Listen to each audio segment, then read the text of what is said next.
Hello guys, this is your friend and we are back with a new fanfic. Which is what if Naruto became emperor and took revenge of Konaha part 1. And if you enjoy this fanfic then please press the like button and subscribe to my channel for more fanfic like this. And now let's start the fanfic.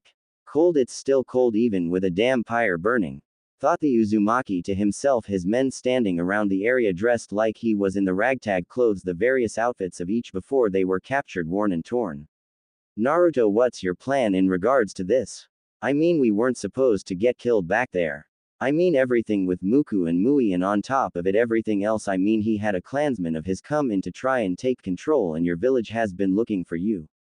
Said Ryazetsu, the girl blushing as the blonde turned to stare at her with the fierce eyes he now bore from his near-death experience, which turned back into the cerulean orbs she was more used to. What we do is we make a way out of this mess. This cave won't be safe for long. After that we need to form the backbone of our efforts into a combined form. In other words, we all need to put aside any differences of our home villages, grudges, and old hatreds and move forward together. Because we're all equally hunted by our villages after that little stunt of Mui's. Said the blonde with many ninja, nodding. The blonde sighed as he flashbacked very briefly before shaking it off to the final battle with had all seemed so fast, but somehow someway he had known Muku would not be happy to have his friend back after being released from the box and made a shadow clone who tried to substitute with Ryazetsu. It had worked well for the blonde as he managed to save his friend's life from her former best friend and crush, albeit she was slashed heavily on her right side from a puncture wound. Needless to say, after he beat Muku, Ryazetsu was grateful and tried to heal the blonde of his seemingly fatal wound at the cost of her life, only to prove that he was fine by the blonde proving to be a shadow clone. Using her skills, Ryazetsu managed to get him out of the area in a body flicker, and the blonde convinced her to help him gather the other prisoners, as many as they could together. Then without warning the blonde paused, then cursed, yelling, "Damn you, Naruto, what's wrong?" asked his friend, and the blonde, realizing his outburst, sighed and said, "I just had a shadow clone disperse. Turns out my old village tried to laugh off me being imprisoned and called it a mission of all things, and on top of that they tried to say that it was training for me to be a better ninja." Hearing this, the other prisoners were shocked, and one of them, a man Naruto knew was Kento Numashiro, said, adjusting his former missed armband, "Damn, that is up. So where to now, boss?" Smirking, the young man said to him, "Dagarashi Port, I have an idea. No, not an idea, but a plan to ensure our independence. If there are any of you with families who can be trusted and can make it with my shadow clone, sealing them and bringing them there within a period of 4 days. We will gather everyone loyal to us and then begin my new plan, a plan to make a place where we can be safe from the predations of the eastern lands." Hearing this, Ryazetsu's eyes widened. "Why, you mean there are lands beyond the elemental lands, those lands not mentioned since the sage of the sixth path forbade us all people of the east to head there?" Nodding, the blonde said to her, "True, ordinarily that's what it is. However, he also said, and I quote from this his own personal journal which I've retrieved from my mother's homeland Whirlpool, I say to all people of the West, do not head east for any reason other than to escape assured destruction. For the powers of there are formidable and more than the United East can handle with their frail pedants. Should one of my descendants lead you or one of our distant kin, then I say it is viable and I wish you luck on your journey. I'm a descendant of the Senju clan through the Uzumaki clan, Ryazetsu, meaning I am one of the few he recommends to go south in a situation like this. Can you and the other grass ninja prisoners honestly head back to Kusagakure after the mess with the fruit and flower groups in power there?" Hearing that made the girl and the other native grass ninja shiver as they thought about just what might happen to them should they do so, with Ryazetsu speaking their thoughts quite well. "No, if anything we may be considered traitors for how things went with the opening of the box, given the intricacy of the opening process of the box as well as the fact that it's no doubt known I let it happen because you weren't the only one there when I was reunited with my friend, and because I wanted the box to open so I can try to save Muku." Nodding, Naruto said, smiling as he put his hand on her shoulder, "I'm sorry I couldn't save him, but for what it's worth, I'd like to offer you a place you can be where all of you can be and not worry about being hunted by your old village." Stepping forward, a man with a hard nose and a very plain face but build of a ninja said with a business tone, "We will follow you, Ryazetsu. You're not only one of the most powerful ninja among us but the most well versed in all areas, especially diplomacy," said the man, and with her nod she said in a similar tone to her blonde friend, her Anbu mindset kicking in, We will. Your offer is good, but should you form a nation, we also wish for citizenship as well as the benefits any natural citizens will have within said nation or place. Smiling, the blonde extended his hand and said, Deal. I've got my savings. I managed to get another shadow clone to bring them to me. With the savings from my books, we should be able to make our ideals come true. Kento Numashiro sighed in irritation as he turned to the blonde next to him and said, Fine, you were right, happy boss. I've already got to hear about this from my fellow ex-mist associates. Isn't that enough? Smirking as he pocketed the wad of Ryo, Naruto said, Sure, thank you for your contribution to our fleet fund, Numashiro. If anyone else wishes to bet against me, please do so now. Many of the people looked away and Ryozetsu sighed in slight irritation. This is serious, Naruto. Just because you proved him wrong at us making it here in a day doesn't mean you should rub his face in it. As for you, Numashiro, you should know better than to bet against someone who fought against the guardian of the box of pleasure and survived. A sheepish look was the response as he said, What, I thought I could win. Sighing, the blonde shook his head as they entered the main room, just the three of them, where an older man with gray hair awaited with a simple regal robe. The man smiled, his kind face showing slow aging as he spoke with a boisterous tone. Naruto. Good to see you. Look at you, so tall. Smiling, he bowed to the man, his fellow ninja following suit.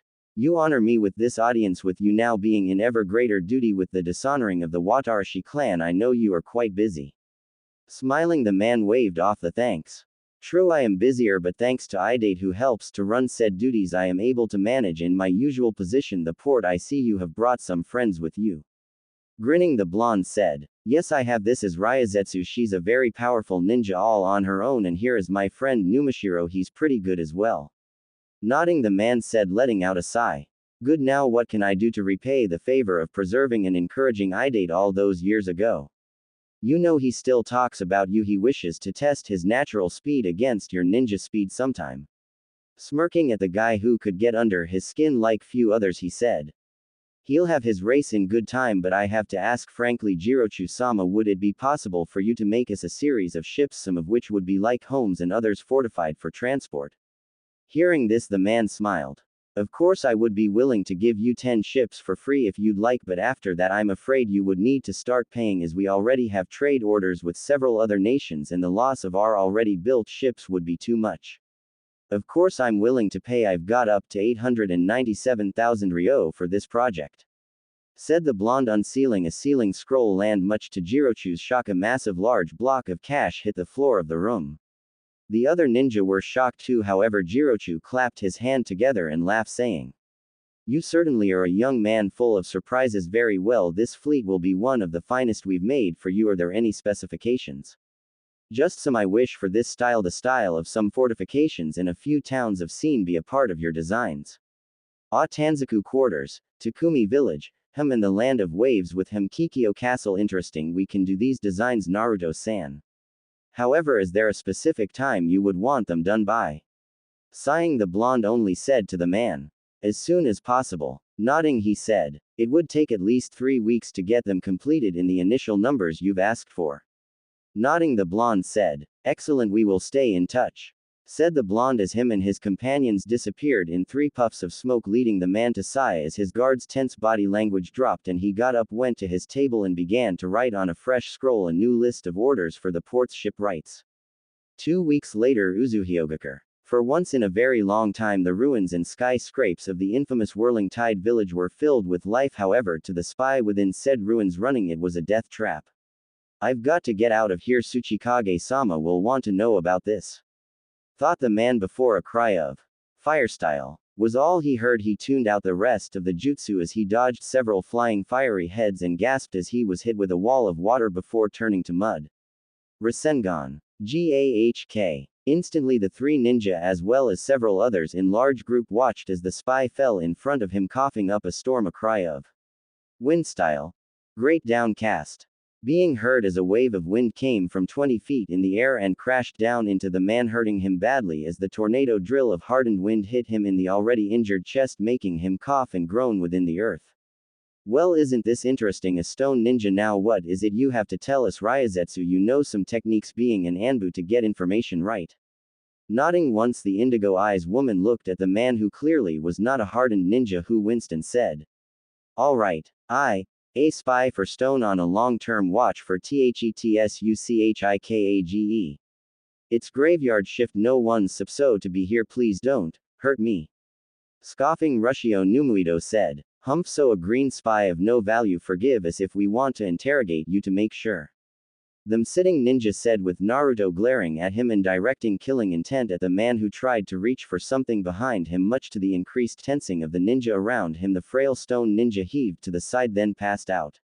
I want him interrogated and the rest of the eastern block of intact buildings sealed, as well as anything found of my clan's culture given to me. We've only got a week left, people, then we head out to the South Seas. Hi Naruto-sama, said the men while Naruto sighed as Ryazetsu patted him on the back, comforting him as she said. It'll get easier when we're away, Naruto. I know, Ryazetsu, but it doesn't make it easy when these ninja, the elemental, seems to be trying to nip at us. Hearing this, she sighed, then smiled and said. True, with Idate saying he's faster than you in his letter, I can imagine why you'd be scared. I am not. Ryazetsu, he's full of hot air, he's fast, I'll give him that, but he's got a long way to go before he can beat me. Smirking, the conversation went on as the two friends got to know each other more, Rumio saying as the two talked, pocketing some quiet thoughts to himself as he drank some sake with some of the men and began playing some card games. Land of Fire. 1 week later, Konoha. Tsunade knew that someone somewhere in heaven had to be hating her, as the vast amount of paperwork and council members in her office asking for a leaf leadership meeting was now the proverbial high point to the day. Fine, main council room, 30 minutes. Nodding, both ninja elder counselors left, leaving the Hokage with a massive headache. Kakashi, you're in here now and tell me you've got something, or I will tell them to come back and say you're finally ready to be Hokage. No need for that, Hokage-sama, said the Cyclops ninja as he quickly came in through the window, laughing up a storm before sighing as Tsunade said to him. Have you gotten anything on Naruto? At this, the silver-haired ninja sighed, having to give an answer. No, Hokage-sama, I'm sorry to say we haven't located him or any signs of where he's gone. Pounding her fist once on the table, the desk cracked slightly and the Hokage said. Damn it, thank you Kakashi for doing your best. Tell your teammates to get some rest and be on alert for shift rotation of search tomorrow, but for now to get some rest. I know they want to keep looking, but they need to sleep. Chuckling, Kakashi nodded. The Hokage's words were very true. Hi Hokage-sama, they definitely wish to get their friend back. Naruto is quite the ninja, and with Akatsuki out there he will need the village to help him survive. Tsunade sighed hearing this and added.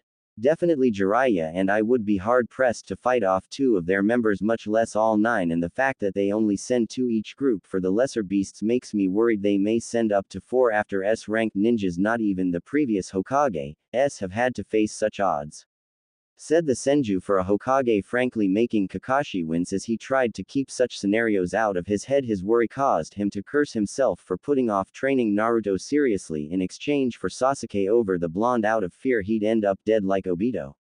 Yes, it would be something, but have faith Hokage-sama. Naruto is creative and from his experience with Jiraiya-sama he definitely knows better than to try and take the Akatsuki head on by himself. Sighing, the Hokage said to her ninja. I hope so, still I really wish I had a clue where he was and HWO he was doing. It isn't safe out there. Jiraiya, I really wish you were here, you would definitely be able to cheer me up. The Kage said to herself as she tried to get her mind off of her ex-teammate who and focused on the future of her home village. Time skip 1 week with Naruto. Looking into the cell, Naruto sighed at the figure which lay unmoving in the cell and shook his head at it, then sighed as he sensed Numashiro and said. Numashiro, place several exploding tags in here, I want them to detonate after a minute, let them know their spy is dead. Nodding, the former mist ninja said. It's done, my lord, I will meet you within the next 20 minutes for the departure. Nodding, the Uzumaki said. Good, use the tags I gave you, I made them especially myself from a formula of my old master's I modified, they should work very well for us. Nodding, the mist ninja watched as his master left the room and set about dooming the unconscious stone spy of a prisoner within said room. At the shores of Uzuhyogakure's largest city. Sir, I found these scrolls in one of the ruins, I hope they will help. Hearing this, form 1 of the ninja he took the scroll and said.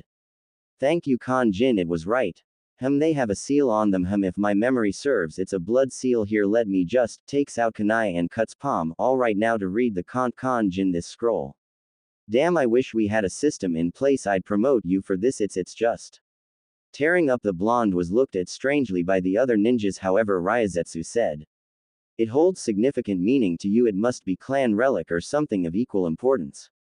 It's the scroll of seals for Uzuhyogakur, whirling tides, essential. It holds every bit of knowledge for Uzuhyogakur, whirling tides, and it's bound to the one who opens the blood seal, making it indestructible and impossible to steal from the one who holds it, as it is linked to me through a seal now on my body.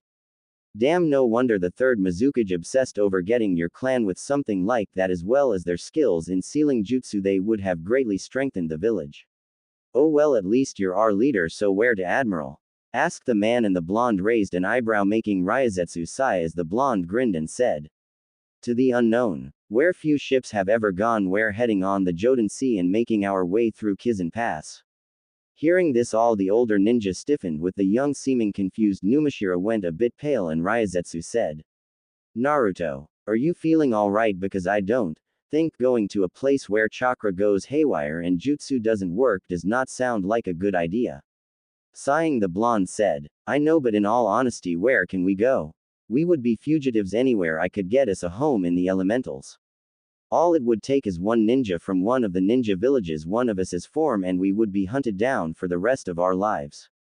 However, word that I've gotten from some of the belongings of my master is there are rumors of a land to the south. There's a path that, if followed, will take us northeast towards new lands. Sighing, Ryazetsu said to him, yes, if it's true, but how would we know that right off the bat? It's not like you've went there and know for sure. Smirking, the blonde made a cross-hand seal, then put one hand on the boat they had come in and showed that it made a perfect copy of himself and the ship on the side of it. You were saying? Kento Numashiro whistled, then said, damn, and he scouted it out too. So what's on the other side, Admiral? Smirking, the blonde said, Chief will do, and you won't believe what I've found. I mean, my guy managed to find a town and get a map, but still it's something else. You've gotta see it to believe it. He said, and the people nodding accepted his word. Just then a voice said, Naruto. And all the ninjas were on guard when the newcomers appeared, but now they were shocked, especially Ryazetsu, as an orange-haired kunoichi hugged him and several other ninja appeared, the leader of which was very amused. Sasama-chan, it's good to see you again. I'm glad you guys accepted my invitation. It was our pleasure. To Naruto, we really need a new home now that the daimyo of the land of rice is in charge again. With Orochimaru seemingly gone, he has begun making plans to assert his dominance and his neighbors of similar size. The kunoichi said, with her enthusiasm showing well with some annoyance on the end. Hearing her reminded Naruto of the mission to Rice Country, or rather Otogakur, and made him wince as he thought about the Fuma's situation back then, and thinking of this he said, which means he wants to use your clan to fight senseless wars of expansion. At this, Hanzuki chimed in, the large leader of the Fuma clan, adding, yes, and it makes little sense for us to stay with Fuma Lane being embargoed. Thank you for sealing up our hometown, by the way. Naruto waved the man off. It's no problem, my other seal markings are activated, so we have 2 more clans coming with us, and some citizens from Wave my shadow clones have reverse summon type sealed them into copies of the scrolls. 1 have then dispersed, meaning I now have the other citizens to fill the ships. I think it's time we departed now. Everyone to the ships. I'll unseal our friends and then we can get going. Agreeing, the ninjas, having followed Naruto, Ryazetsu, and Kento Numashiro, the man who beat Muku, and Anbu, and Jonin, saw little point in arguing the plan, and the work was quickly done, with the various peoples soon departing. Form Whirlpool, the island's trademark whirlpools dying out as they passed, then reappearing with a stronger ferocity afterwards as they passed by, heading out into the other first southeast for several dozen miles. Then catching a seemingly hidden passage in a natural fog bank, headed northeast to their destiny several long leagues away. You do know that as a native of Mist I'm used to cold harsh weather, but even for me a tsunade is a bit much. Numashiro said, and Naruto glared at the man as their ship exited the violent series of storms behind them, his many shadow clones letting out sighs of relief as all across the fleet they dispersed. Well, I didn't expect it either, Numashiro. He said, a bit annoyed, and seeing this Ryazetsu disarmed both men, saying, true, which is why as ninja we must expect these things and move on when we pass through them. Still very good thinking, making those shadow clones to steady the ship's ropes, masts, and to help row through the storm. Sighing, both men nodded once, and Naruto didn't comment on the compliment, instead looking ahead as he took a map out of his back pocket and then handed it to Ryazetsu. She sighed as she observed it, and the notations then spoke up again. Naruto, I think it would be best if we head here. This town doesn't seem like it has the most protection, but it has natural fields, but more importantly some iron mines. By it we may be able to trade protection for mineral resources and some of their excess food. Smiling wide, Naruto clapped Ryazetsu on the back and said, "Good, then let's make our way there full speed." Nodding, the people moved and made their way to their stations, the clusters of ships moving in spaced groups. The ships were armed with wooden bodies laden with light straits of iron protecting the outer parts from harm. The head of many were hard triangular beaks per Naruto's request, and though many wondered at the design, none had complained, and sailing towards their new home in the north few cared for the details. Coastline. The coastline was similar to many in the elementals and idly looked very identical to the lands a young genin once went to on his first mission. With even a boy of similar age by the shorelines gazing with shocked awe at the sign of the ships, however, a loud voice broke the boy out of his reverie. "Why, Suke, what are you doing?" Turning to face the older woman, the boy smiled widely while pointing out at the ships, which made the older woman pause with shock as the boy grinned, saying, "Look, ships, real ships, anti-masa." Sighing, the older woman with garb similar to Chio of Sand but for clearly a civilian said, "Yi-suke, please don't scare me like that. Come, go back to the village now." Hearing this, the boy's face was one of shock and he opened his mouth to argue, but looking at his aunt relented at the look on her face. "Okay, Auntie Masa," the boy said, leaving the air, making the woman sigh as she looked at the ship approaching and reached into her cloak, unsheathing a large tanning knife the size and look of a small jagged saber. She looked out at the ships, which had some small vessels heading out to land, and waited, preparing herself mentally. They definitely are militant, but what do they want? Are they coastal raiders, mercenaries, or something else? She wondered inwardly as the first of the small craft hit the shore and the subjects of all got out. Two of the people, one man and one woman with unusual startling eyes, came up to her. The blonde of the two smiled and bowed politely, much to her shock. The older woman did the same, and the woman bowed too as the blonde spoke. "Hello, we are travelers from the west. We have just come to these lands and gotten word of some villages this way. We would like to offer trade and possible inquire about possibly making a trade agreement between us."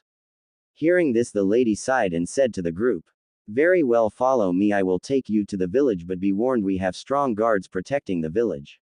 With that, she moved forward. The ninjas seemed unfazed by the blatant mistrust, though Naruto had to admit he felt both amused and shocked the old lady distrusted them so.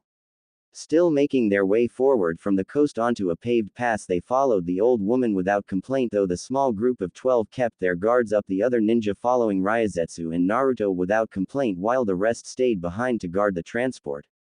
Without much more delay, they ended up passing by 6 fields, 2 large ones and the rest of smaller sizes, as they came up to the large wooden gated built into 2 large iron beams. The guards were dressed in armor that covered their biceps, shoulders, stomach, and knees in buckler-based armor, the tiny circular shield serving to protect said points, while they wore helmets with horse-tail-like brown tassels hanging like pony tails from the top of said helmets. The guards looked at the foreigners with suspicion and turned their heads to Masa, who merely said, "The east wind breezes well on the light day." Nodding, the men opened the gate without a problem. The ninjas passed through the town, which seems to have been in full production. "So it is a farming village through and through, huh?" asked Ryazetsu, and Naruto said to her question, "Yes, but I can smell a smelter, several of them not far from here, probably away from where she's taking us," he said in an equally low tone, and if the woman heard them she did not respond, as she led them to a medium 2-story building and without knocking went straight inside, leading them from the foyer inside. Then with expert ease the woman threw open the door and revealed an older man looking out of his window with a spyglass, giggling as he did, which clearly irked the woman and caused Ryazetsu to scowl as he muttered, "Yes, definitely. Oh, big are the best, tiny can't compete. You ridiculous old horndog. Stop daydreaming, wake up. We've got visitors, traders from the west, and not the regular kind we're used to in the northeast." Hearing this, the man had jumped up in shock, turning to meet the group. His disinterest quickly passed to embarrassment, but the man had the strength not to blush as he coughed not his closed fist, then made his way over to a dais with a simple wooden desk on it. Sitting at it, he said, "Very well, my name is Jan K, town leader. In other words, I am the Lingdao, otherwise known as leader of this village. My name is Naruto Uzumaki. I am the leader of the fleet which has come to the shores of the land's coast, and both I and my people would be honored if you would allow us to interact and trade with you. Perhaps we could discuss trading as well." Seeing this, the man looked at the group with critical eyes, and Naruto couldn't help but flash back to the leaf when he was a boy and he got to see the leaders of a nearby town talk to the Hokage. The Hokage had looked over the man with keen eyes and had near instantly frowned and declined the mission the man requested, citing his nervousness, telltale signs of lying, and sweating as signs he was being dishonest and setting them up. He's sizing us up and determining our integrity as well as truthful nature. This guy might leer like Jiraiya, but he's sharp like Hiruzen, no doubt. The older man nodded once, stopping his analysis and narrowing of his eyes, and sighed as he clapped his hands. Very well, what is it your people wish to offer us?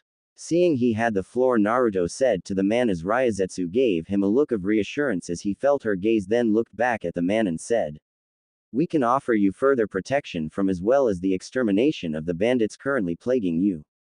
Hearing this, the man leaned forward slightly and said, "What makes you think we have such a problem? There is no damage to the village." Hearing this, the ninjas behind them seemed nervous, though Ryazetsu kept her cool like Naruto, she thought. True, I didn't notice any damage to any of the structures, and the guards seemed fairly well trained and should be able to handle regular bandits. She thought, but was a bit shocked as she saw Naruto grinned like the cat that got a canary and simply said to the man, "Because you rotated one of your farther crop stock to the destroyed field to the western side of the village by the bare minimal forest growth by the tree lines.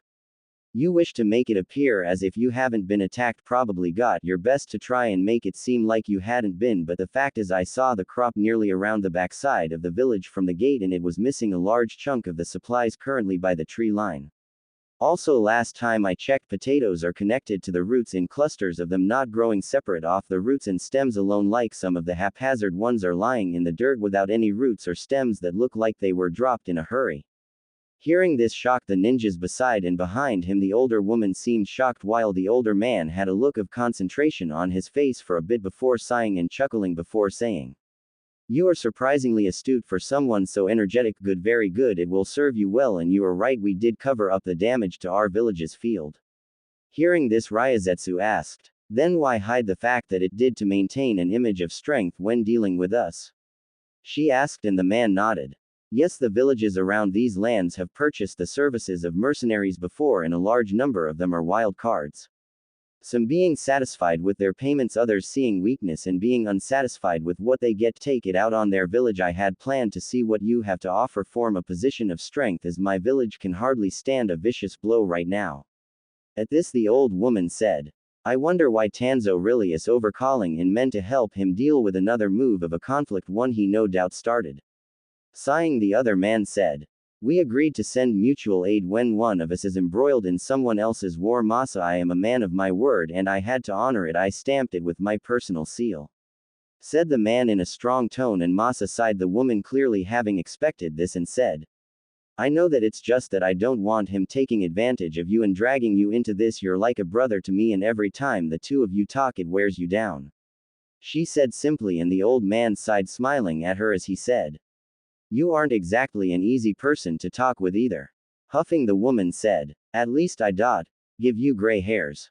Laughing, the man shook his head, then turned back to his guests and said, "I accept whatever help you can offer my village. In exchange we can discuss what we can do for you about those mining rights. Fair enough?" Nodding, the blonde said, "It will serve us well, thank you. So who are these bandits and which direction are they coming from?" Sighing, the older man took a deep breath and began to tell them of the Jun bandits and where they came from. As he finished telling what he knew, the man thought as the ninjas agreed, "I don't know why, but I know Jun is dead and some part of my soul feels pity for him. What are these people going to do to him?" He wondered as the party left the building and were led to the gate where Masa pointed to them the direction of their targets. With Naruto and friends 20 minutes later. "Now that we're on the right path and found one of their bloody broken swords, I saw we break here for now," said the blonde, and the ninjas nodded and took various seats on the ground, taking out their rations as they did. Ryazetsu sighed and did the same, breaking her bread in half and offering Naruto a piece. "Here, I noticed you didn't bring any from the ship, so you can have some of mine." Chuckling as he rubbed the back of his head, Naruto said, "Thanks. I forgot to bring any. I had expected simple negotiations, but this is what we've got instead. Hunting bandits, a C-rank mission. Oh well, at least it can get us what we need, our foot in the door." Raising an eyebrow, she said, "But what if they slam the door on it after we take out the bandits?" Seeing the former Anbu's smirk, Naruto gave her one of his own and said, "Easy, the fact that we took out the bandits means we're an even worse problem in our minds if we succeed to them. Though I have no intention of making them pay me, this mission with or without pay will give us a good idea of what we face out here just after landing, much less the larger threats on this continent." Nodding at his words, she still couldn't believe this continent was slightly larger than her old home continent, and she just imagined what it would have been like to see it all, not just the limited areas on the town map noted and illustrated. It was just the training she had from the Grass Anbu department and her own curiosity that got her. "So everyone, I think it is time I tell you all something important, something that now I can tell you without fear of the hidden villages getting word. Would anyone like to listen? The choice to stay with us can be made in a boat given to you to head back west if you wish. However, I wish to tell you now of all my heritage before we move on, as this group has a majority of stone ninja to the mist, and as I wish for you to hear me now as honestly as possible without tensions flaring and mass fights breaking out on the ship." Hearing this, one of the men, a tanned man with a bare and a medium frame, asked him, "Oh yeah, Uzumaki, and what's that?" "Most of us don't give a damn, we just want to live. So if you're related to the Uzumaki clan head, we don't give a damn, we just want to live." Hearing this, Naruto sighed and said, "It's a lot more complicated than that, and if you wish to fight me afterwards, I will fight you fairly, all of you at once if you want, but I cannot go without telling you all of this. It would be deceptive, the same to you missed ninjas. However, Ryazetsu, I wish to tell you now so you know the full truth. You're my friend, and I wish to not keep such secrets from you if I can help it. All it does is bite people in the end." "I understand, Naruto, but what possible secret could be this bad for all of us to be nervous or worried about?" she asked, and Naruto sighed as he began his tale and giving his answer.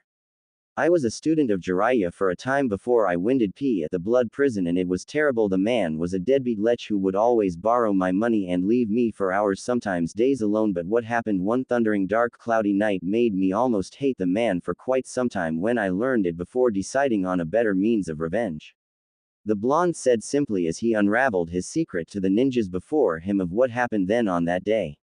He, that's right, ladies, it is I, the famed author of Ika and Sanin of the Leaf, the gallant Jiraiya. And I'm here to play," yelled the man as he opened his wallet, revealing a large stack of Ryo within. Instantly 3 women latched themselves to him, giggling and laughing within the bar as a blonde outside of a nearby window that was open shook his head, then dispersed into a puff of smoke. "Dark room. That lying sack of shit," said the blonde out loud to no one in particular. Thunder rang out distantly, but there was no rain, and it seemed as if it had responded to the blonde Uzumaki's outrage. "I need to go meet with one of my contacts, Naruto, an agent who it is critical for me to meet with. Naruto, it's important business, and I'll be meeting him in a graveyard.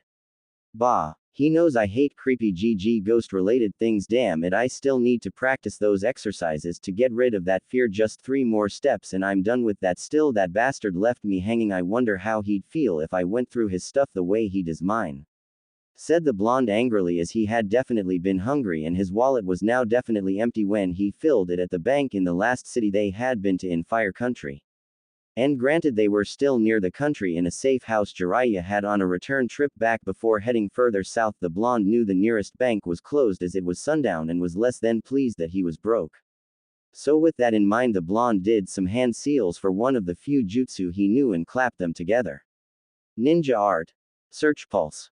It was jutsu apparently made by the 3rd Hokage that the old man taught him and made him promise to use to only search for things that were important because he kept losing his important school documents. And while Sarutobi was suspicious on how suspecting outside influences, he had taught the Uzumaki so that he could always find them when he needed to reapply for the academy every year. So with that in mind, he was shocked when the pulse went out and touched the walls, pulsing like blue rings from the 4 points, the walls, floor and ceiling, and each moving towards a spot on the far right wall where a gaudy-looking toad emblem with a face similar in boisterous acting to Jiraiya glowed before falling off the little bronze toad, hitting the floor with a dull clang as several seals on it sizzled out. Shrugging, the blonde went up to the safe and was shocked to find some scrolls with some complicating fuinjutsu in them. He pocketed them, but was even more shocked to find a book that says Journal Copy IV the Gallant Jiraiya. Snorting, the blonde opened tea up, glancing for sections that were important. However, he noticed a section of it glowing with the same color as the 3rd Hokage's jutsu, blue, and seeing this side. Maybe it's a jutsu or something, but finally something good out of this mess. I mean, damn, how long can this guy go on listing women's measurements and talking about himself like a god or something? Wondered the blonde and read the small passage unprepared for what awaited him as he read it. Today I was named godfather of Naruto by Minato Namazaki, my student, and Kushina Uzumaki, his fiancé.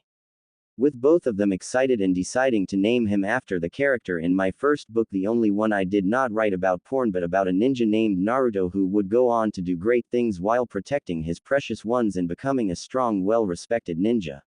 I could hardly predict this coming, heck I couldn't, but I am deeply honored and swear I'll do my best. Minato's such a stickler for details, wanting to make it official by having the fire daimyo recognize it of all things. Oh boy, the less I am around the man the better, as I wish his younger brother had gotten the throne. Eldest or not, the man definitely has some screws loose. But Kushina's reaction was the funniest. She kept going on and on about how manly her son would be and how she hoped he got a nice girlfriend who loved him and made him a better man for himself. Of that last part one can agree with her on. Well, it's time for me to go see sensei, man, this book is filled up. I really need to get a new one by until the next volume, my pretty book. Calm dead silence reigned both outside and around the small shack hidden by shrubbery before a burst of killing intent flooded the small clearing, making the animals by a nearby brook scatter. Jiraiya. Single quote. A screech of anger rang out as a brief flash of red covered the blonde and his eyes flickered red before he took several deep breaths and counted down. He could hear the growls of anger of his tenant but said nothing as he calmed down his ferocious rage, knowing that his beast chakra would get the man running and he definitely did not want to be caught with the man's safe open. Oh no, that would simply not do any good things for him. I need to be smart. I might not be like Shikamaru, but I'm no dumbass when it comes to revenge and planning. He thought as he made several shadow clones, then motioned his arm saying, head back to the Leaf Village and use your copy of the stealth seal form Jiraiya's vault to get in undetected. Afterwards break into the library, search everything you can, copy what's valuable, then head somewhere private and disperse. After sealing the contents of the scrolls into the two-way storage scroll, then disperse. Nodding, his clones disappeared into several puffs of smoke, changing into birds before flying out the window the original Naruto had now opened. 3 Horus later. Naruto stopped his training, both his practice of taijutsu and what his shadow clone self was doing, trying hard to duplicate Jiraiya's seals, and while not up to the level of detail as the man's, the blonde work was coming surprisingly easy to him in the retracing and channeling F chakra as well as writing of the numbers and drawing of the arrow patterns well. Ironically, the blonde found out why it came easy as Jiraiya added on his early seal notes to ask Uzumaki seal masters or a master Genjiro for help, and he realized his family was probably skilled in it. However, it also helped that he got a good idea from the opening statement to Jiraiya's first attempt. Alright, this is my first attempt at Fuinjutsu, and though it sucks, I've learned a lot about the art. The first thing, ironically, is that despite NTO being used as often, Fuinjutsu is a lot like ninjutsu, only you write down the combination of words in a patterns with lines with arrowheads pointing to the next series in the chain, or tiny, barely if not unrecognizable ones guiding the seal's functions in Seal Master's work. Things that don't look like commas on the word's letters but are the most powerful kind of Fuinjutsu because they're so damn intricate, usually using math, writing, and formulas of both to get the desired effect. Naruto had found the advice exceedingly helpful, however his anger and scorn towards Jiraiya was something he suppressed, as while the man had not taught him about it, they had only spent about 2 years into their trip, and it was a possibility that he may have been saving that for the last year to introduce him to, or possibly at a later date. That was the kind of thoughts the blonde had when his shadow clones begun dispersing, and he got a good bit of knowledge that shocked him. There inside the library, his clone had looked over and through several documents. He remembered a few things from Iruka's class about the last war the 4th Hokage fought in, so he decided to look there. He was astounded by all the confirmed kills he had and also by the man's brilliance, as several people including his sensei Jiraiya and others praised his skill. However, the thing that shook him up was when he found an old bingo book under the war times section. It was one belonging to Stone, and it had a good number of ninjas from several nations. However, halfway through the book on the 56th page he found what he was looking for. His eyes widened at the face in the book. He dropped it in shock. He couldn't even finish speaking it, but in his mind he could. He looks just like me. Single quote. Thought the blonde, as sure enough picking it up the entry read Minato Namazaki, home, Konaha, age, 27, rank, S rank, designation flee on sight, do not engage if you see target, do not engage, try to sneak away, if he spots you, you're doomed. known for using an instantaneous teleporting jutsu to destroy his foes with his natural speed. As he went over the entry, he saw that it was rumored he married an Uzumaki, and then slowly but surely the pieces began to fit in place. Naruto might not be the brightest one around, but seeing a Hokage who looks like an older version of him in the Stone Bingo book. End flashback. The ninjas around the blonde were shocked, eyes widened for the mist ninjas and Ryazetsu, while looks of realization and horror were plastered on those of the stone ninjas. Naruto took out a kunai and looked resigned to a fight, but the stone ninja form before shook it off, then grunted, Damn, so you're his son. He killed my bastard of a cousin who was wrecking my family's home because my dad favored him and gave him our inheritance, thanks. This shocked the blonde, who awkwardly said, You're welcome, what about the rest of you? Looking at his fellow stone ninjas, the man grunted, then said, Please, you're embarrassing yourselves. We may not be stone ninja, but damn, get a grip. This kid ain't his father. He's strong, but he's not him, so if you want to treat him like he's him, I'll kick your act like grown men, and for God's sake, if you've got a problem, don't make a fight in an unknown continent, alright? The men nodded, but much to Naruto's shock, he found out none of the men had a grudge, as half the people Minato killed had been angry about the ceasefire plans the Tsuchikage had begun considering before Minato slaughtered them, and said ninja had begun plotting, and while the other ninjas had been killed in the line of duty but ironically had no relatives among the men or the fleet he led. Wait, so that means the fourth died and you were left an orphan? Damn, I bet even some of the hardcore haters back in the village would be happy to hear that. Yeah, especially considering the fact that I am a Jinchuriki to boot. Said the blonde while thinking. Let's see what you think of that. Holy shit, he could slaughter the bandits on his own.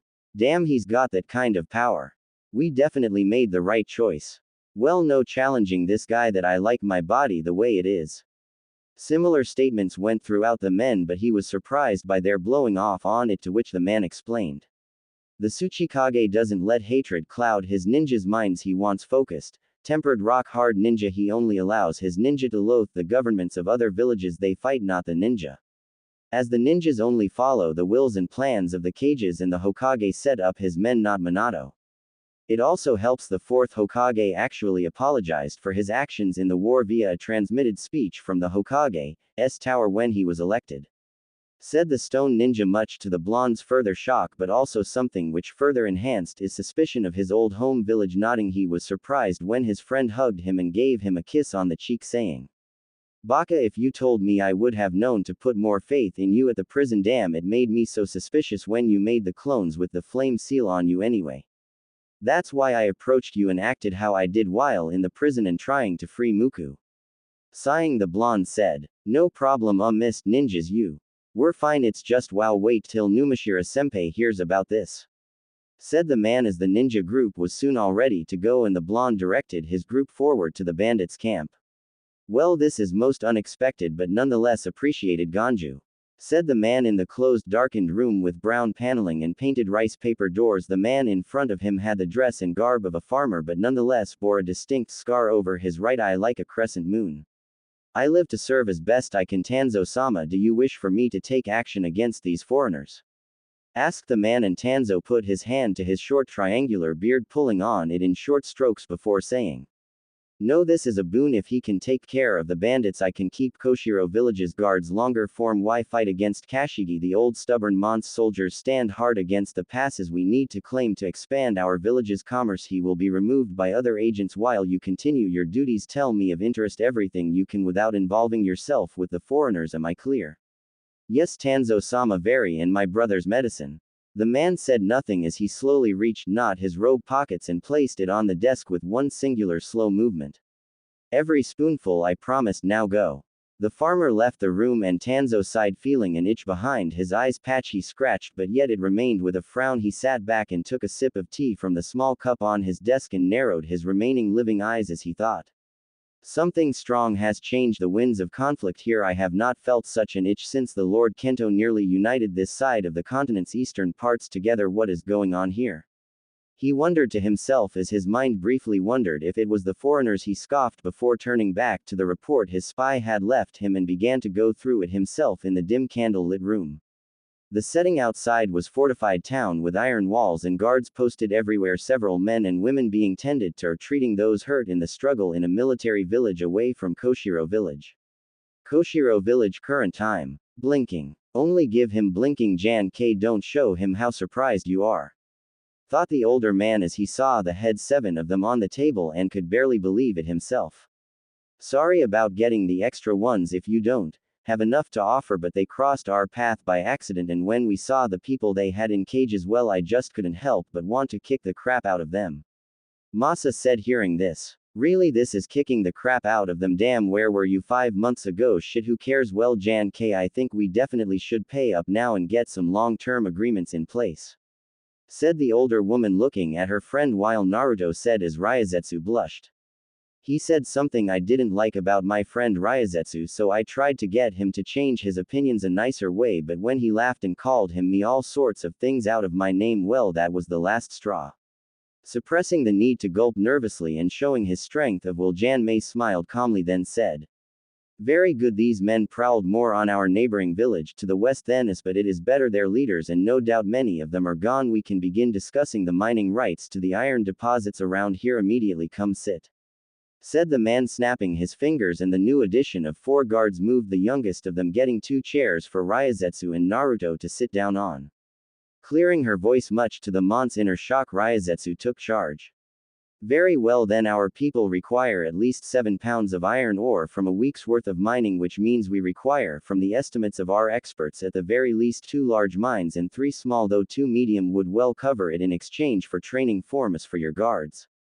Hearing this, Jan-Mei took out a smoke pipe and lit it, an action Naruto noted was much akin to that of the 3rd Hokage, a man who Naruto both loved but also faulted in several ways.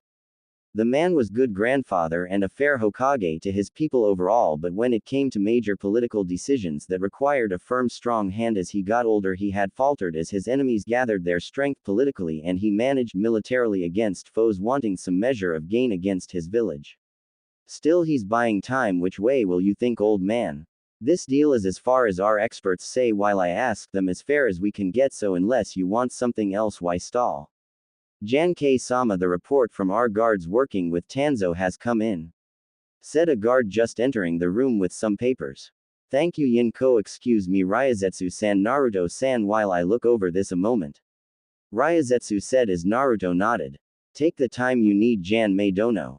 Nodding, the man sighed as he took the pipe and smoked as he read the 3-page report. He sighed as he got to the last page, then looked up, smiled at them, and said, you two drive a fair bargain. I will take the training for the 2 medium mines. We only take the iron needed for the village from the bountiful deposits, so as long as your people do not go to any of the other natural deposits to mine without negotiating first, we should have no problems. Smiling, the 2 ninja nodded, Ryozetsu thinking, that seems far too convenient. He must have had someone checking our people's intentions and possible blending in and hearing our intentions. She thought as it wouldn't be impossible for someone to slip in amongst the people that had visited the docks and talked to the wave citizens and some of the ninja gathering intelligence. The final agreements were pounded out by all there, and Jan-Mei sighed as he thought to himself, a spy on them already. Tanzo, you sure work fast, don't you? How long has that one been in my village, and for what purpose were they originally here for? The old man wondered, as the message hidden in the report was of an old tale the 2 had played games to in their youth, telling him to take whatever deal that was good for him in some way for him. The old man knew his former rival well, the 2 having grown up together, and as he finalized an agreement and stamped it with his seal with the 2 youths in front of him, he idly wondered just what sort of actions Tanzo might take and if he would think these strangers allies or a threat. 1 week later, Tea Country.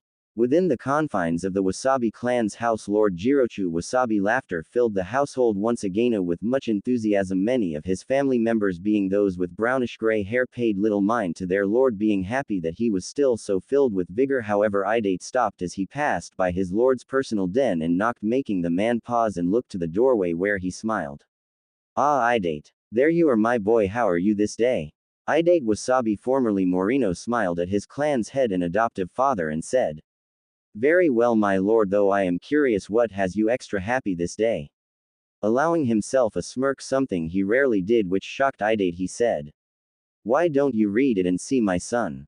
The older man said, and his son took the scroll and read it before saying, son of a bitch, his own country, yelled Idate as Jirochu smirked, then said, yes, he intends to actually build it using the ships he had built here on custom order in the nearby caves for special orders. Shit, he definitely must have been pocketing some sweet change for that. How much Ryo did it cost? Holding up a hand, Idate groaned, knowing what was coming. Idate, the Wasabi clan never reveals our clients' secrets. It is the butter to our bread, Idate, the sauce to our dango. Sighing, Idate replied, I know, Dad, but wouldn't it be prudent for you to give me an estimate? If I'm to be the clan head, I'll need to know these things one day. Idate stated carefully, and the older man laughed, clapping his son on the back. That's the way to do it, Idate. You used legitimate reasons as my heir to circumvent and use our traditions to your advantage. Good, I am glad not see that as clan head you know just how deep these things go. It shows that when dealing with outside forces you will not let them harm us with the seemingly open loopholes of our rules. I had planned to tell you regardless, my son, but first you must race Naruto before I can reveal such a secret. It is his condition. Groaning, the guy sighed. He knew one day his haughty attitude while working for his lord in the shrine races would come back to bite him. Alright, fine then, and when I beat him I'll hear it from his own lips. If not, you can tell me, Dad. So what sort of agreement did you two work out? That was only the first scroll telling you he made it there and set up trade with a local village. Clapping his hands, the man said to his son, we have both agreed to trading for several spices, preservatives in our land's main export, green tea leaves and powders, in exchange for ores to use within our ships, as well as several native clams and other seal fi that have been discovered to be very valuable in making jewelry, iron, pearls, as well as different food spices from the surrounding area, which has several abundant wild herbs and spices. Hearing that, Idate whistled, then said to his father, so he's giving us ninja to guard this stuff? Nodding, Jirochu added, yes, but not those wanted in the nearby countries. However, I have decided to get the Akagi clan to provide guards in order to have them see the trade for themselves, as several of the merchants wish to ply their trades elsewhere. Fire Country has, in their words, charged them outrageous taxes, while none of the other countries really have exports we like besides Wave Country, and they're going through a dry spell as fishing season is over. Said Jirochu, and Idate snapped his fingers and said, you're doing it so those old farts see that it's profitable and lend the merchants money for supplies to trade, aren't you? Laughing lightly, the head of the Wasabi family said, yes, son, I am not just trained in finance but a bit of politics, my son, and this can serve as a great lesson to you. Some people are like picky children. You must unconsciously get them to try something to get them to see how good it could be for them. I agreed to pay off the debts for 3 of their major borrowers. In exchange, they provide guards for the transports.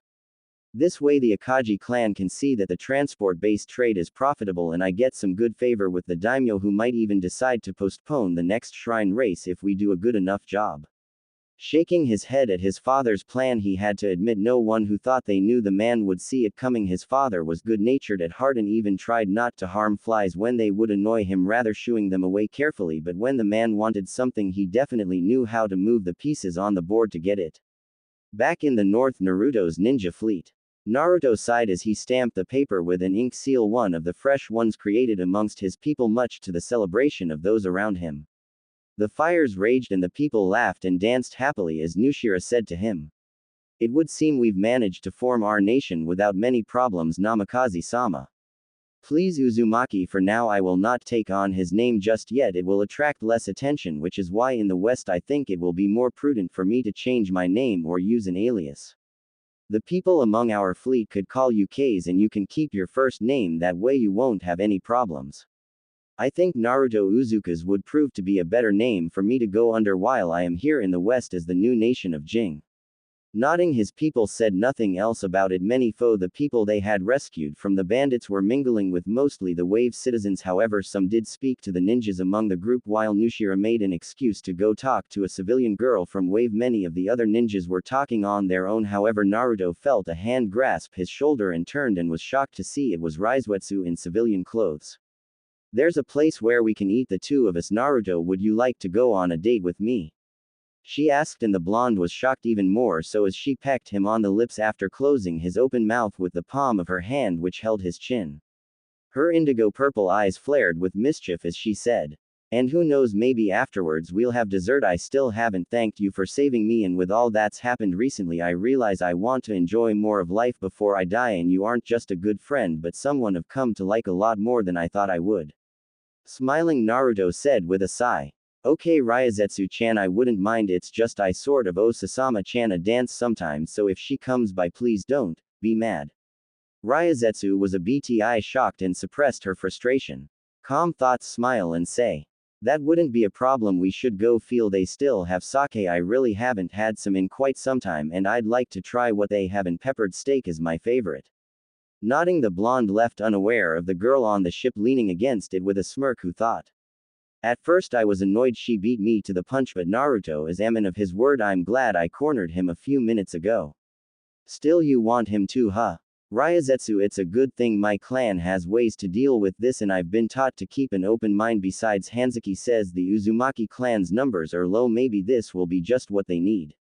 She thought as she left the area herself wearing a simple orange kimono with a blue sash. She was definitely not sticking out as others had swapped into some of their finest clothes to celebrate Jing's birth as a nation. It was only a matter of time, and when Naruto had suggested they hold a vote with him and several others suggesting a name after the vote to make themselves a country had passed.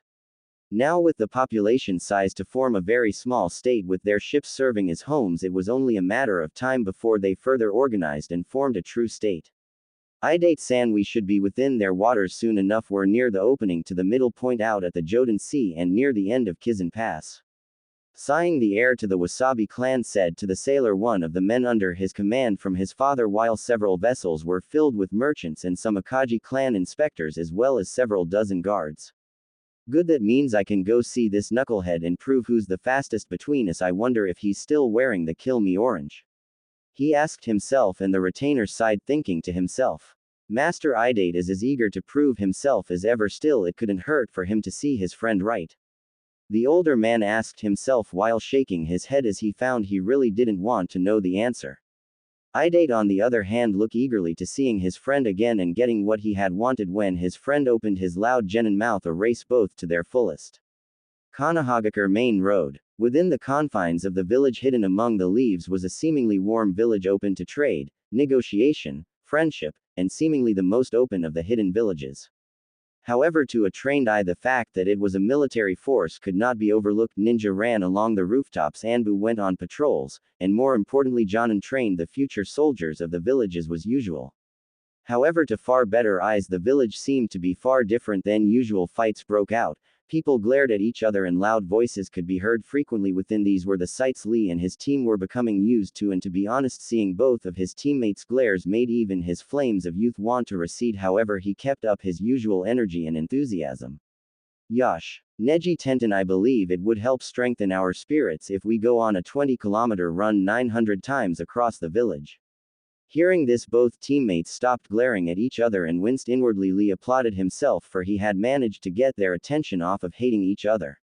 Tenten, seeing the disaster waiting to happen if their sensei heard Lee's words, said to him, "Oh no, we're fine. Just a bit of a disagreement about the time I was supposed to be picked P yesterday," she said, glaring slightly at the male Hyuga, who sighed and said to her, "I'm sorry, but Hinata-sama as well as Hiyashi-sama both required things of me that evening. Hiyashi to help him go through some of my father's things, and Hinata-sama required some counseling. She's taken the news of Naruto's disappearance poorly and the news that the Akatsuki is presumably gone to the shadows. However, with word of Kumogakure blaming us for the disappearance of his brother since he cannot get to the Akatsuki members and thinks we hired them. They tried to capture Naruto. I mean, I didn't know he was holding something they wanted. I mean, him being a Jinchuriki, it's a dangerous situation anyway you cut it," said the girl, sighing and shuddering as she remembered the description Sakura gave of the blonde when she found her shaken up the day they returned from the mission. And the weapon-wielding girl couldn't help but flash back to the image of her uncle's body, the man having fought against and being killed by the nine-tailed fox. She had snuck in the room where his body was held at the funeral home to get one last look at him before the body was prepared. Needless to say, the girl had a healthy dose of fear of the blonde, and with the way ninja were, wondered how dangerous the blonde was and if he was hiding his true self just waiting to strike. Lee on the other hand sighed and said, 10-10, we do not know the whole situation, please do not judge. Don't judge. Lee, he's holding the beast that wiped out over 30% of the reserve forces 20 years ago and 40% of all the active ninja available. That's 450 ninja of all ranks, and you want me to not be scared? How? She yelled at him, and the taijutsu user and yeller of youthful phrases winced, but their teammate said calmly, Tenten, you are not helping the situation. Look.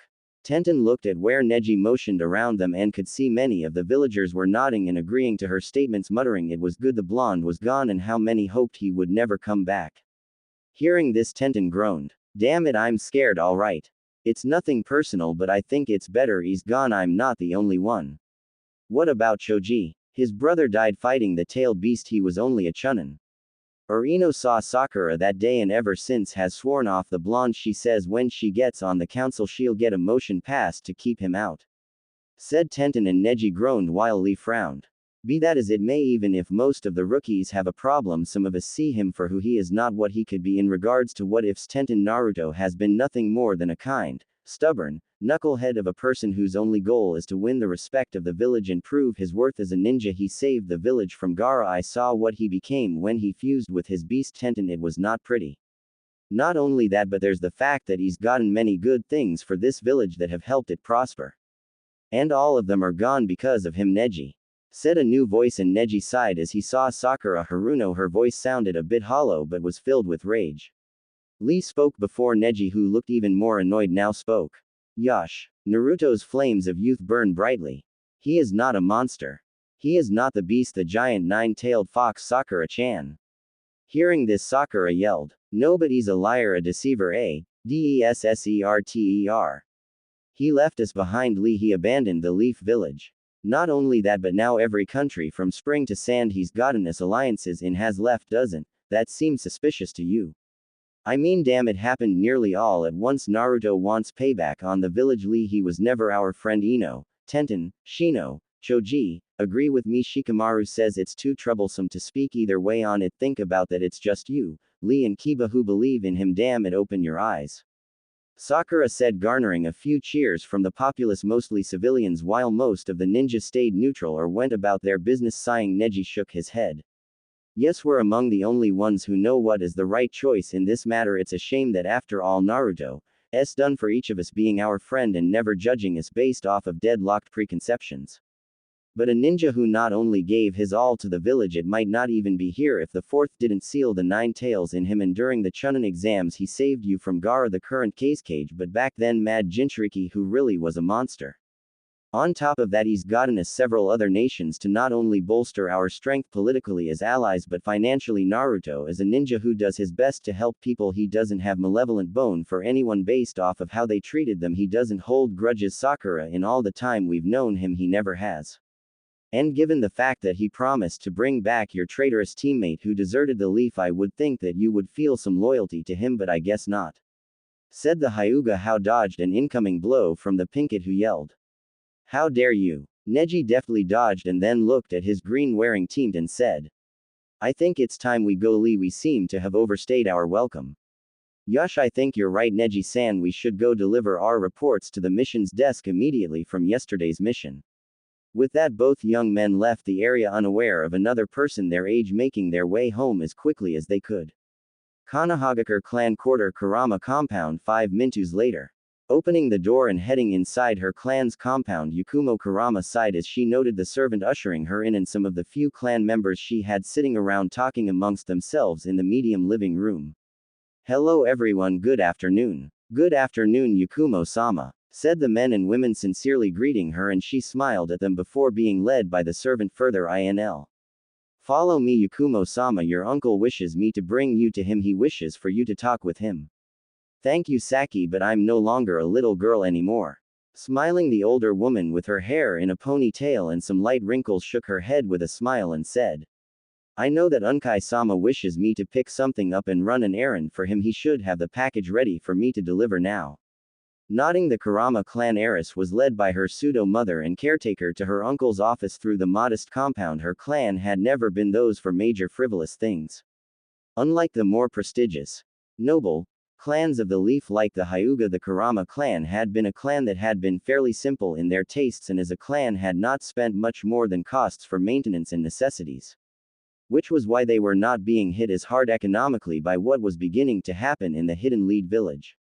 Coming up to the doorway, Yakumo and her pseudo-mother were welcomed in warmly by her uncle, a man who had shown and kept a new leaf, so to speak, in the way he interacted with his clan in a more open and warm way.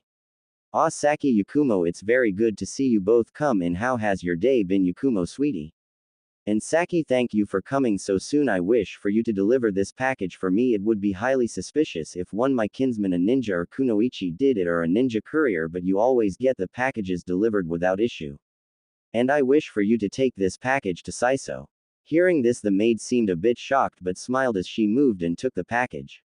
I see, so you're not going to leave him behind either, huh? Sighing, the head of the Kurama looked a bit older. No, it is nearly unforgivable that he was left on the outside like that, fighting to survive for 6 years on his own. He may never forgive us for the oversight for our mistake, but I wish for him to know his family will not abandon him a second time. Sighing, the woman says, this could cause severe problems with the plan, you know, and Yakumo here is no doubt burning with questions. Said the woman, and the heiress to the clan blushed as she did. I wonder how this ninja was and why her uncle seemed so uncomfortable. True, he may very well go to the Hokage or some other ninjas and tell them what I have planned. He may tell those loyal to the leaf what he have done. However, be that as it may, I wish to have faith in him to at the very least say and do nothing while we finish preparations. Sighing, the older woman nodded and said, tell her Unkai, Saki said before departing, and Yakumo looked at her uncle expectantly, saying, what does Saki mean, uncle? Tell me what? Sighing, the older man did not seem like he wished to say. I should tell her no matter what. I promised my brother if she asked I would say. Murakumo, if only you were here, you were always the more skilled orator. He thought before deciding the direct path was best. Yakumo, you have a cousin that is outside of our clan, my brother's son Busaruguru Kurama. He was a man who frequently took trips out of the village. He was an adventurer and a special jonin. He was my elder brother, and he would often tease me saying I was too uptight as the second eldest. However unlikely it may seem, he found someone, a young woman who he fell deeply in love with and loved him. She was a volatile spitfire eager to fight, and he was a calm collected man with a bit of an attitude similar to the Nara clan's men. However, the Third Ninja World War saw many ninjas die in the village, trying to churn out as many combat-ready ninja as possible, as massed assaults by the smaller ninja villages in alliances became a daily thing. However, it would be on a raid from Kagero village, Kusagakure, and Takigakure that your father, on his way back from river country, where the kunoichi from the other village Tanagakure, the village of the land of rivers. He was escorting a noble from the land of rivers to negotiate a peace between Fire Country's daimyo and their nation. When he was attacked, they had garnered the information of his mission, and over 30 ninja ambushed him. Nearly half were jonin, the rest were chunin ranked. He had managed to make a shadow clone and have it lead the noble to Fire Country successfully. Yakumo was shocked and had a very good idea what happened to her uncle, and said, but he didn't survive, did he? No, his charred corpse was found by a river where he had crawled with several blade weepos and wounds. He had over 2/3 of the attacking ninja killed, having used his genjutsu and skill with a kusarigama to kill them. However, what we didn't know was the kunoichi was pregnant and had passed on due to complications. Because of this, your cousin did not have citizenship. One of the other ninjas had caught his mother with the leaf ninja, and the boy was branded the son of a traitor before the treaty was signed, meaning he was the son of a traitor, and he was left to survive outside at a civilian village where he was raised as a civilian until the village was attacked by bandits. Our brother had left him a scroll land. Though young and inexperienced, he had managed to, out of sheer desperation, use a genjutsu to escape and then make his way to the place. The symbol on the scroll was of Konaha. Asking rural farmers, he made his way to the village, and recognizing him, one of the chunin guards was able to arrange for him to have a blood test done, and the hidden leaf was able to realize he was a relative of Busarigama but not his son, as the tests were not as advanced back then and could only define clan-based matches, not parentage. Due to this, the boy was given a stipend from Busarigama's account as well as some money from the Leaf Orphanage Fund. The young man, however, did not seek us out. He had by this time become jaded and believed he could do it all on his own. He wanted to prove he could be his own man before contacting us, much to my own shock when the 14-year-old sent me a letter detailing who he was and that he had made chunin without our help, and follow his own path and ninja way without our intervention in his life. Hearing this shocked Yakumo deeply. However, she couldn't help but have respect for her cousin for surviving through such an ordeal. I see. I am glad you told me this, uncle. I did as you asked me to, and I think I know of several ninjas that we could approach about our pilgrimage. Seeing this, the man raised an eyebrow and asked, who would they be? Sighing, Yakumo relayed the events she had seen happen with Neji Hyuga, Rock Lee, and the information about Kiba also being trustworthy from what it seemed in the older man's side. Out of all those young prospective skilled genin only 3 are completely trustworthy. It's a shame Naruto risked his life for you while hardly knowing you, and only 3 of his friends are equally trustworthy. Oh Yakumo, by the way, I was wondering, would you want me to inquire about a betrothal contract between you and him? You uncle. Please, that's too much, said the chocolate-haired girl blushing fiercely, which made the older man laugh and say, just like your mother. Oh, when your father asked her out she was so flustered. Good, I know you have feelings for him, a crush or otherwise. I don't. No, but you should jump on the while you can. He's been seen in the company of a female friend, and I do not know how long you may have to try and get a place in his heart, even if you must share it. With the Uzumaki clan being scattered and nearly extinct, drastic measures may be needed to help it revive, said the man with Yakumo adding on. The same could be said for our own. Numbers have always been an issue, but heading west, getting out of this village where so many people see us as a third-rate unknown clan, could be just what we need, especially given the fact that the Hokage has denied our requests to get out of the village to visit old relatives we have outside of the 2 branches to bolster our numbers. Hearing this, Unkai sighed. It was true in his opinion. It seemed that the Hokage was reluctantly building up her forces and being more militant and stringent with travel into and out of the village for any reason, even to visit relatives married to politicians or nobles out of love or arranged marriage amongst the ninja clans.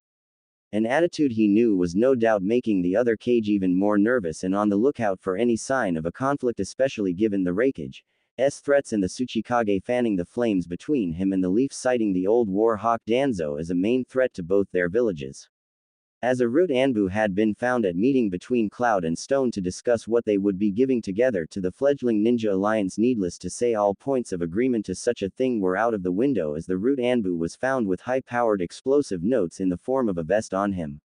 With both ninja villages having begun to build up their forces dramatically and move them closer, pushing them through the borders of nearby countries seemingly in groups and teams as was usual.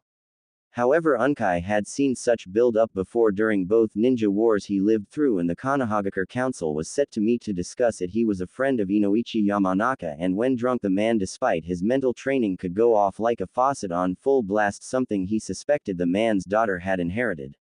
Sighing as he could see his niece was thinking as hard as I am, he said. The Elif village is going to get involved in a war, whether it's with the Akatsuki or another village doesn't matter. What does matter is us being prepared, and I do not wish to chance Oru clan's livelihood in this war. Which is why I have decided we will wait no longer than 2 weeks, then we will use the scroll Naruto has sent us through the land of T's ride ninja postman, and then we will head off.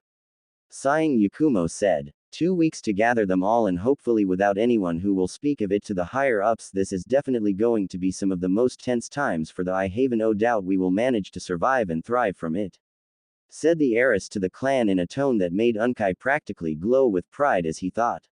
She sounds like a true clan head. I am so proud of you, my little Yakumo. I had worried about you and tried my hardest not to smother you. I know I appeared cold, but I was so scared of harming you with my words of actions and making things worse with your PWOWRS, but now I can let you know how proud I am. He thought as he got up and walked over his desk and hugged his niece, who was shocked but smiled and hugged back as he said, I am so proud of you, my niece. You are like the daughter I never got to have with my fiancée before she perished all those years ago in the Second Ninja World War, said the man who felt so much closer to his niece, who he now viewed as a daughter, and he swore if Naruto or any other man ever made her sad he would put them in a genjutsu the likes of which no one, not Kurenai Yuahi or Itachi Uchiha, had ever seen or crafted out of anger. Meanwhile, Naruto felt a chill run up his spine and swore he would be good to all his female friends no matter what, though why he did he had no idea why. Land of snow, spring. Daimyo Koyuki Kazuhana was many things to her people: beautiful, fair, impartial, and a symbol to them of everything they wanted in a monarch, and the very thing that to them embodied the nation so well. Which was a good reason why the woman was so frustrated with her chief retainer. Ayatsu, I can handle going to see my friend. I am even going to be traveling under an alias, so why is it I cannot go to see him in his own country to wish him well on founding a nation and leaving that treacherous village? Asked Koyuki Kazuhana, making her chief retainer the son of her late personal assistant and bodyguard Sandei Osama. Ayatsu Osama was a young man with broad shoulders with a bigger build than his father by at least 2 muscle classes. However, the man was not overly bulky and had the physique of a middle-class wrestler. He possessed slightly tanned skin in contrast to his father, but had his goatee and wore robes in a samurai robe fashion and had a red belt sash over his light gray robes. He also had a katana attached to his hip and a wakizashi on the opposite side of his belt. He had light blonde hair clearly from his mother, which was in a top-knot fashion of a samurai. Said retainer went to his knees holding his hands in a sign begging forgiveness as he said, "Please forgive me, Lady Kazuhana, but I have not finished gathering the ninja from Harugakure. However, the last of them required for your journey have been pulled from those spots on the borders where they are not needed. As you know, the main ninja villages are gearing for war, and the Akatsuki, the group who seem to have been hunting people like your friend Naruto, have disappeared once more." Koyuki sighed hearing this but nodded her acceptance, saying, "Good, I would like to leave by the end of the week at the least. I know the Spring Ninja wish to secure the country and make sure we are safe from the fighting, but this is important to me. Ayatsu, this is my friend, the man who gave me the strength to rise and be the leader the people of the land of snow and springs needs." Ayatsu nodded. He knew his daimyo had been inspired by the young man and could not help but smirk and say, "That, and you wish to give him another kiss from his bedside? No, milady." Hearing this, Koyuki blushed and said, Ayatsu. I do not believe. Damn it, Ayatsu, it's not like that. I mean, I would like it if he felt well of me like that, but. You had heard he had a crush on his teammate that has passed, milady. One of my men there says she does not wish for him in any such way, and he seems to have cooled to such affections and sees her as a friend, especially given the fact that he seems close with a woman who he escaped with from the ninja prison. However, his clan form, what I heard, had some peculiar customs, especially when their numbers were low, and you may still be able to find a place in his heart. Hearing this, Koyuki blushed at the implications and coughed, changing to a more official tone. If such a matter can bring our two nations closer, then so be it. From the messages they sent, they have many goods which can help our land prosper. Smiling, the man said nothing, as he could tell his daimyo was also thinking about what he had said, and Ayatsu was glad. I have done much research on that boy. If he has changed for the better like my spies say, then he will prove to be a good match for Koyuki-sama. Competition aside, he thought, while Koyuki thought, it has been some time and I can hardly wait to see my friend again and reconnect. He's one of the few to still treat me like myself despite my titles. She thought, as despite finding out she was a daimyo, he had not just respected her but treated her like she was still Yukie Fujika's, and for that she was very grateful. As the ruler looked at her retainer, she sighed, thinking of another matter she wished to ask him. How does it go with the training of my new guards?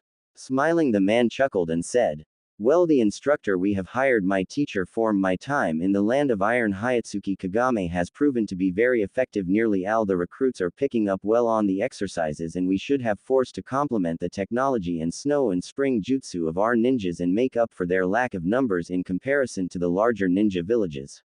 Hearing that her plan to protect her lands was well on its way, the daimyo sighed and said, good, I do not know which way the winds will blow, but the change seems favorable. The weather has just begun to defrost. We will be the land of spring once more, with my father's machine being powered on. Once the weather becomes warmer, it should once again turn us into the land of spring. Just 5 more seasons of this and we should be able to make his dream come true and become the land of spring permanently, she said, with her retainer only nodding firmly. Once he had known Sosetsu Kazuhana and felt bad that the man had passed on as he did. He saw that his daughter was not just following her father's path but expanding in it, making spring country not just a land whose climate would bolster her people, but one whereby strength of defenses as well as their warm and peaceful nature would keep the nation alive for several decades to come.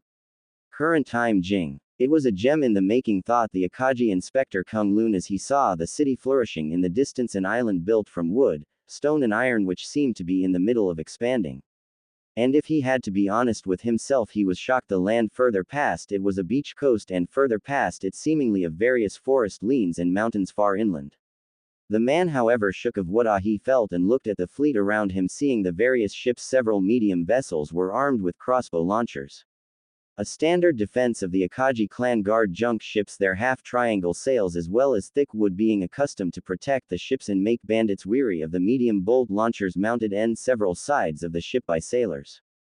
Nonetheless, the man found himself looking at the merchant vessels garnered around the Wasabi clan vessel, a lean fast ship designed to cut through the water like a blade, which had the air of the Wasabi clan himself. Idate Wasabi at the head of, looking ahead while occasionally speaking to his sailors and crewmen as they worked. Yes, Kung Lun would definitely see how he interacted with the leader of this new nation. However, Kung Lun could not help but wonder just what kind of man had made the seemingly flourishing state. Jing Harbor. Stop tapping the docks, Naruto, it's making us nervous. Naruto chuckled and scratched the back of his head while apologizing. Sorry Ryazetsu-chan, I'm nervous, I haven't seen Idate in a while, the guy really can get under my skin, but on top of that I have the inspectors from the Akagi clan, the same bankers who I tried to help collect their debt on Tsunade for coming here, this could either really help trade or hurt it. Smiling, the former grass kunoichi kissed Naruto on the cheek and held his hand. Don't worry about it, Naruto, we won't have any problems, besides we've got Mizura at the trade house prepping the people and making sure all his people, both the marines and merchant divers, are there.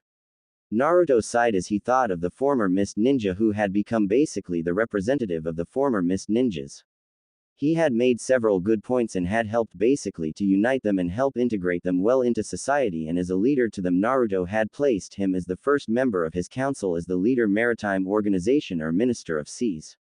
With the former Mist native delving well into the role and establishing a marine corps for the navy as well as organizing those Mist natives who were both fishermen and commercial divers into trade organizations and organized forms. Needless to say, the man had earned Naruto's approval for these actions, and the praise thankfully did not go to the man's head. True, and Sasama should be getting back from Kanto village. At this, Ryazetsu merely nodded, though part of her felt the slightest bit of annoyance as he mentioned her, as the grass kunoichi could see the look in her eyes and knew she had a competitor. Though she was a bit confused, the girl's uncle was very polite to her and mentioned he hoped the two would get along together, seemingly knowing of how both felt about the blonde. Which made her smile as she thought back to the events of the festival and how she felt waking up the next day. However, the former Anbu shook herself out of such musings as she saw the fleet in the distance become clearer and clearer. And soon the ships were docking at the new port. That was another thing she had to admit, that Naruto, when he used the shadow clone jutsu, was an amazing thing, and she was truly amazed by how fast the work went for the docks and other features of their new home with Naruto's shadow clones helping. But she put that out of her mind as the ships docked and the sailors of the vessels from their old home continent began to tie their vessels to the shoreline poles. One of the first vessels, the fastest, the Wasabi clan cutter, was already docked and its ramp was down, and much to Ryazetsu's shock, a young man ran up to her with the speed of a Chunin-ranked ninja before stopping with a short jump in front of Naruto as he said, "So think you're faster than me, Orange-chan?"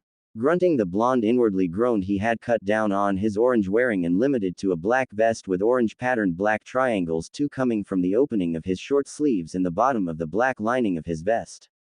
He wore a gray shirt and blue ninja pants. However, he wore no headband from his old village but wore a blue band with white circle painted on the middle. "I could saw the same for you, Bird-kun." Grunting, the Wasabi clan heir laughed and clapped the blonde on his back, giving him a handshake and said, "Good, you haven't lost your gall over the years, I'm glad to see it. So who's this wife?" asked the Wasabi heir, looking at Ryazetsu with curious eyes, and her smirked seeing her blush but was shocked why Naruto saying, "If she wishes to be, though I don't know if I'm ready for marriage yet. This is my girlfriend Ryazetsu. Ryazetsu, meet one of the few bastards that can yell me halfway under the table. I date Morino now, Wasabi, right?" Hearing this, Morino turned. Wasabi nodded, grinning as she said, "Yeah, I'm the clan's heir now, Jirochu-sama. Dad, he said I'm the hope and future of the clan and that it's time for me to begin going further into my duties. That's why he asked me to accompany the Akagi clan inspectors." Nodding, the blonde turned and faced the incoming group of said inspectors that had now come up to them and noted the leader of them, who seemed to be a thin man wearing a slightly expensive kimono. However, he had the eyes and body language of a man who was under no delusions and was all business.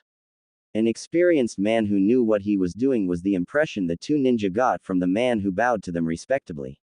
"Naruto-sama, Ryazetsu-san, it is good to see you. I hope that we can begin this inspection in good time. I wish to see what else this nation has to offer." "Kung Lun-san, it is good to meet you. We can begin immediately and head to the trading house where the merchants are waiting immediately." Nodding, the group made their way further into Jing's port and made their way to the trading house for the port's ware inspection.